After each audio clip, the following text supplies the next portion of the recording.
धन्यवाद सभापति महोदय, आपने मुझे इस महत्वपूर्ण बिल पे चर्चा करने का जो मौका दिया, मैं इसके लिए आपका आभार हूं। सभापति महोदय, आज भारत के इतिहास में वो दिन है,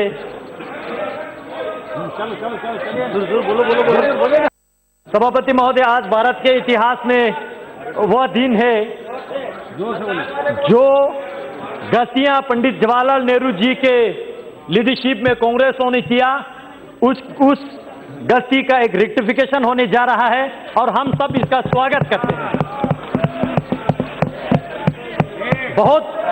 बहुत सारे लोगों ने, अध्यक्ष महोदय,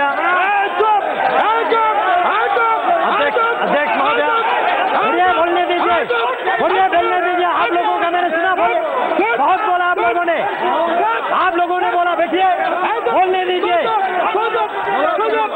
सुनने की क्षमता रखिए, सुनने की क्षमता रखिए। अध्यक्ष जी, बैठिए, आप भी बैठ जाइए,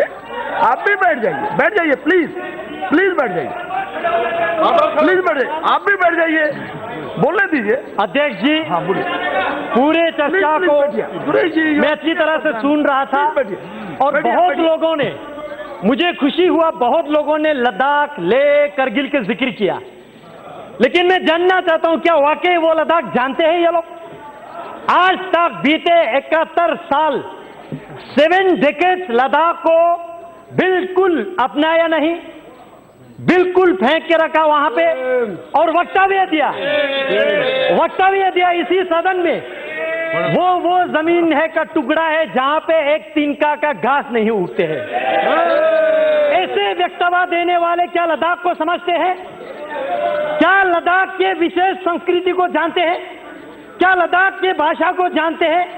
क्या लद्दाख के रहन सहन, खान पान, वहां के ज्योग्राफिकल कंडीशन, क्लाइमेटिक कंडीशन, जो दुर्गम क्षेत्र है, क्या वो जानते हैं या खाली किताबें पढ़ के बोल रहे हैं?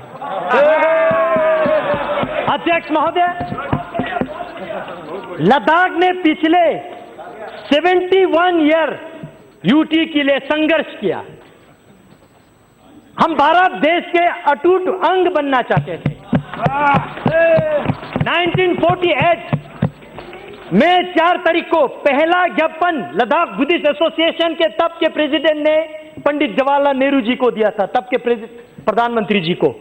कहा कि लद्दाख को या तो आप सेंट्रली एडमिनिस्ट्रेटिव ऐसा कुछ बनाइए, या नेफा टाइप बनाइए, या ईस्ट पंजाब के साथ रखिए, लेकिन किसी भी कंडीशन में हमें कश्मीर के साथ मत रखिए, यह हमने कहा था।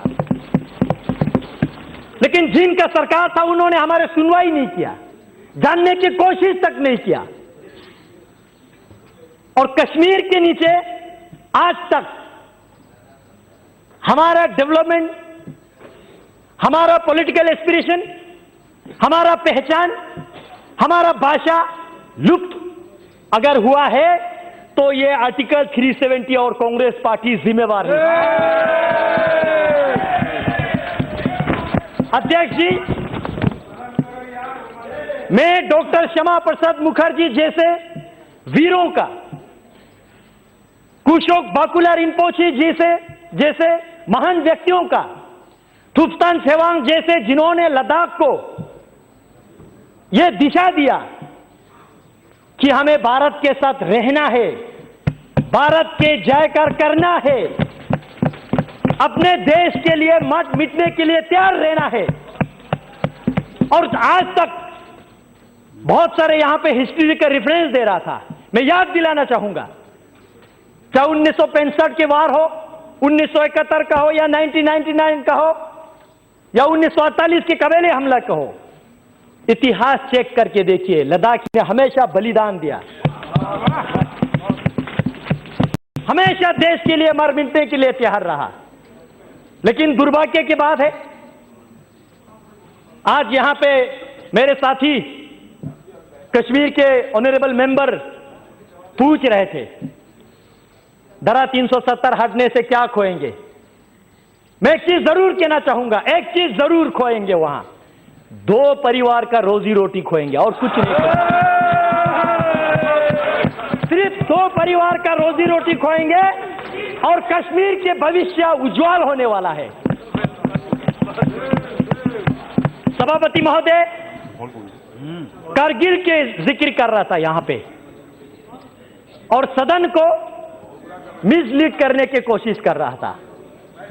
मैं कारगिल से चुन के आता हूं, मैं गर्व से कहता हूं कारगिल वालों ने यूटी के लिए वोट दिया है।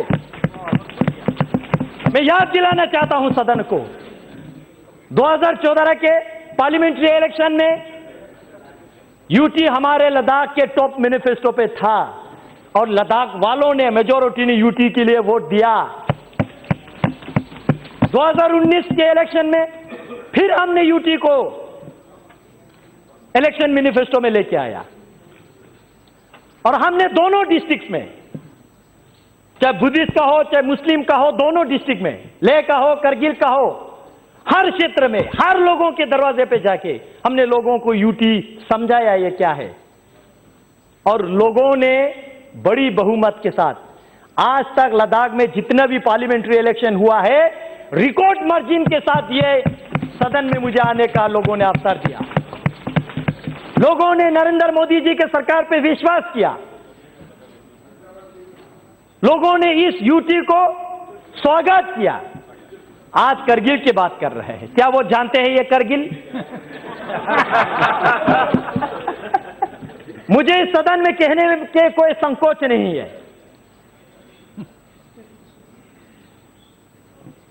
तब के गृह मंत्री माननीय राजनाथ सिंह जी अब ले पधारे थे। All party parliamentary delegation Jammu गए थे, कश्मीर गए थे और आप ले आए थे तब के होम सेक्रेटरी के साथ। पूरे लद्दाख के हर पॉलिटिकल पार्टीज के, बीजेपी, कांग्रेस, पीडीपी, एनसी लेके, मैं कश्मीर की बात नहीं कर रहा हूं, वहां अलग वातावरण है, मैं लेके बात कर रहा हूं, और साथ ही साथ हर रिलीजियस ऑर्गेनाइजेशन के, चाहे लद्दाख बुद्धिस्ट एसोसिएशन हो, अंजुमन इमामिया एसोसिएशन हो या मोनुल इस्लाम हो, क्रिश्चियन एसोसिएशन हो, हिंदू महासभा हो, सब ने एक ही आवाज में कहा कि हमें यूटी चाहिए।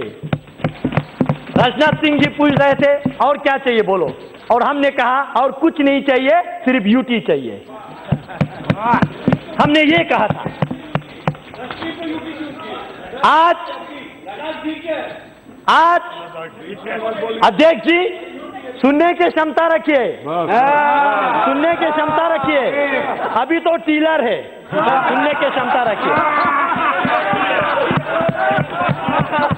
अध्यक्ष जी, लेकिन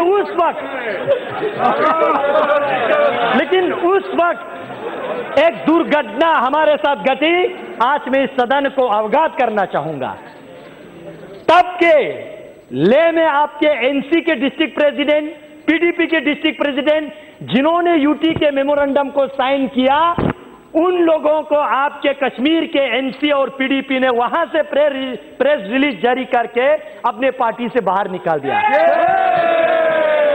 आज डेमोक्रेसी की बात कर रही है, लोकतंत्र की बात कर रहे हैं। क्या वो थे आपका लोकतंत्र? लोगों का आवाज बंद करना, दबे कुचाले रखना, ये आपका लोकतंत्र था क्या? अध्यक्ष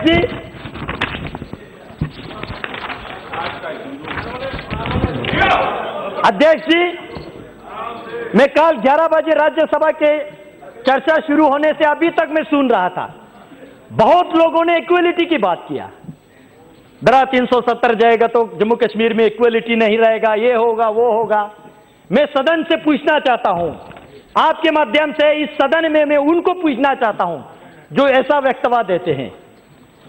आपने जब भारत सरकार से फंड लेते समय जम्मू कश्मीर लद्दाख तीनों क्षेत्र आप फंड लेके जाते हो, जब लद्दाख में विकास करने के लिए आते हो तो पूरे लद्दाख के फंड आप कश्मीर में खा जाते हो। क्या ये आपका इक्वालिटी?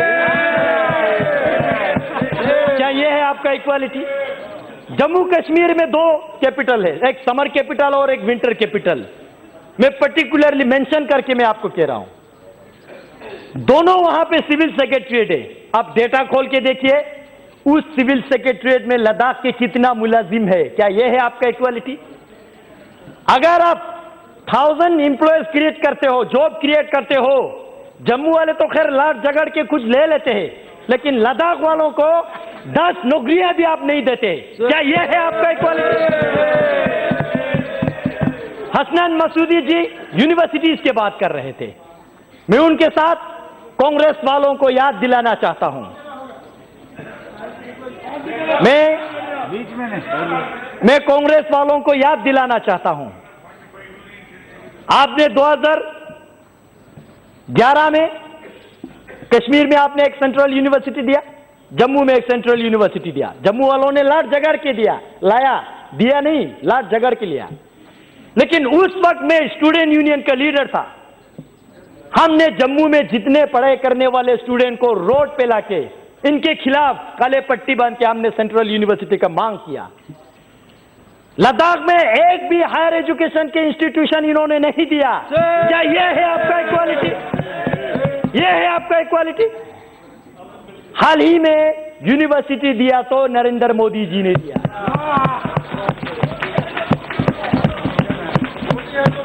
मोदी है तो मुमकिन है, सही में।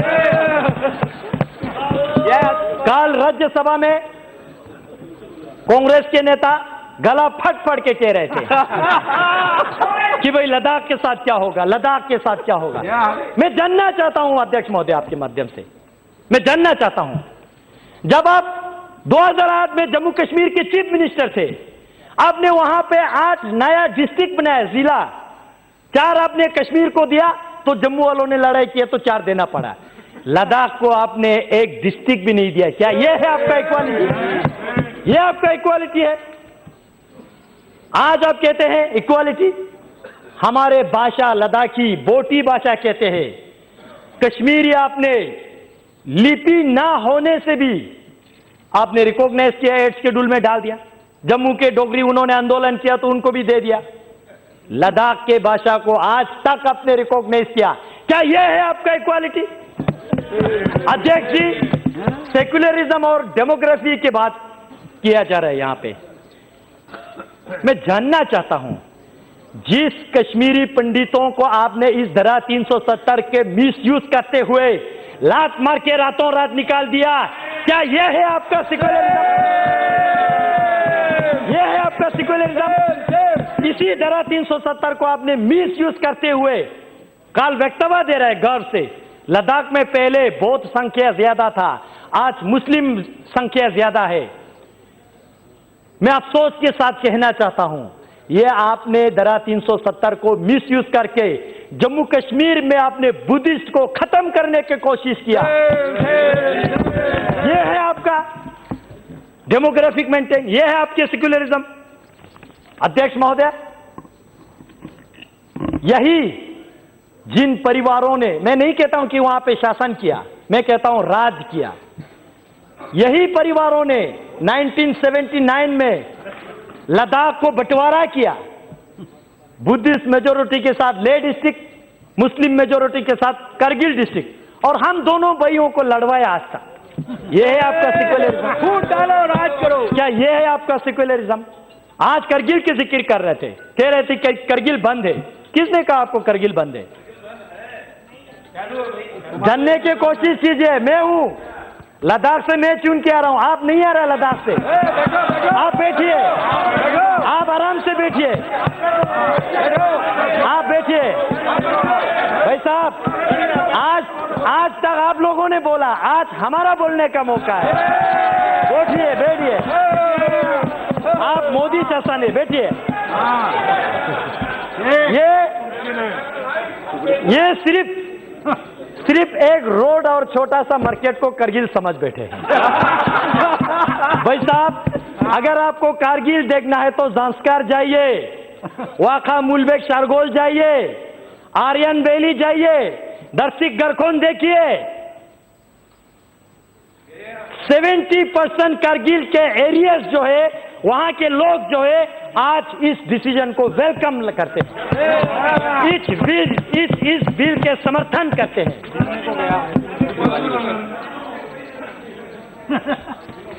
अध्यक्ष जी, आज ये वही वक्तव्य दे रहा है। अध्यक्ष जी सुनिए सुनिए, मौका दीजिए, बोलने की क्षमता रखिए। मैं आपकी तरह किताबें पढ़ के नहीं आता हूं, लेकिन ग्राउंड की रियलिटी महसूस करके। अध्यक्ष जी, कारगिल में जो अभी कह रहा है, ये इन्होंने फोन करके करवा रहा है। उनको भी नहीं पता है वो लोग क्या कर रहे हैं। उनको अपने भविष्य के लिए सोचना चाहिए, इनके जबान पे नहीं जाना चाहिए। ये अपने मुफ्त के लिए, अपने हित के लिए किसी को भी नचाएंगे। अध्यक्ष जी, और हीरो अध्यक्ष महोदय, बैठिए बैठिए, सुनने की क्षमता रखिए। अध्यक्ष जी, आज से 66 वर्ष पहले जनसंघ के संस्थापक डॉक्टर श्यामा प्रसाद मुखर्जी ने 1953 में जो उन्होंने संघर्ष लिया, एक देश में 2 विधान, 2 निशान और 2 प्रधान, नहीं चलेगा, नहीं चलेगा। और इसी के संकल्प में मैं गर्व के साथ कहता हूं, इनको नहीं पता लद्दाख वालों ने अभी क्या किया आज तक। 2011 में आज ये कह रहे कि हमारा झंडा जा रहा है, झंडा जा रहा है। भाई साहब, आपका झंडा तो लद्दाख वालों ने 2011 में नकारा है। लद्दाख ऑटोनोमस हिल डेवलपमेंट काउंसिल ने रेजोल्यूशन पास किया 2011 में। जम्मू कश्मीर के जो झंडा लद्दाख ऑटोनोमस हिल डेवलपमेंट काउंसिल की चेयरमैन, एग्जीक्यूटिव काउंसलर, जो कैबिनेट और डिप्टी मिनिस्टर के रैंक के होते, उनको उनके गाड़ी को लगता था। हमने उस झंडा को नकारा, हमने नेशनल एम्ब्लेम वाला वहां पे लगाया, क्योंकि हम भारत देश का अटूट अंग बनना चाहते हैं।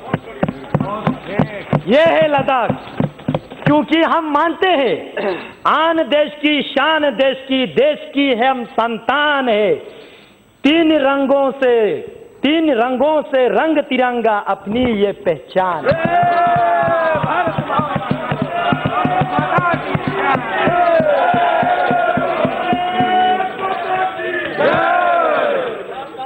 अध्यक्ष जी,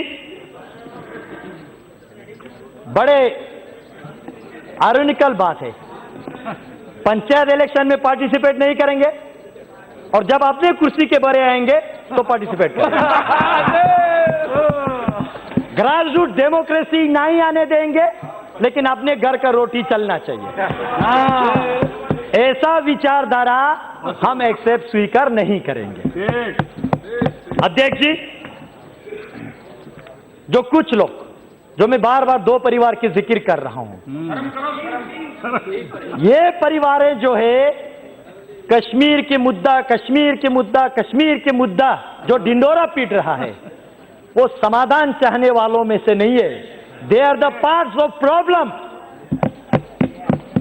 वो इस प्रॉब्लम का, इस समस्या का पार्ट बन चुके हैं, अंग बन चुके हैं। नशे में है वो आज भी समझ रहे कि कश्मीर तो मेरा बाप का जागीर है। नहीं रहा, नहीं है। अध्यक्ष जी, मैं अंत में इसको कंक्लूड करने से पहले मैं भारत सरकार को धन्यवाद देना चाहता हूं। श्री नरेंद्र मोदी जी को, गृह मंत्री जी माननीय अमित शाह जी को और पूरे सहयोगी दल को, और जिनका दल नहीं है लेकिन इस बिल के फेवर में आने वाले हैं, उन लोगों को भी मैं पूरे लद्दाख के निवासियों की ओर से धन्यवाद देना चाहता हूं, क्योंकि आज पहली बार इस भारत के इतिहास में लद्दाखियों के सेंटिमेंट को, एस्पिरेशन को सुना जा रहा है। उस लद्दाख के जो चीन के साथ, पाकिस्तान के साथ सीमाएं लगते हैं, उस लद्दाख के महत्वपूर्ण को समझ रहे हैं। इस सरकार में इस बिल को हम वेलकम करते हैं और हम एक अंत में, जो लोग अभी तक कंफ्यूज में, उनको एक रिक्वेस्ट छोटा सा करना है। देश के लिए प्यार है तो जताया करो, देश के लिए प्यार है तो जताया करो, किसी का इंतजार मत करो, गर्व से बोलो जय हिंद। अभिमान से कहो भारतीय है हम, स्वाभिमान से कहो भारत माता की जय, और वर्तमान में करो इस बिल का समर्थन। बहुत बहुत धन्यवाद अध्यक्ष।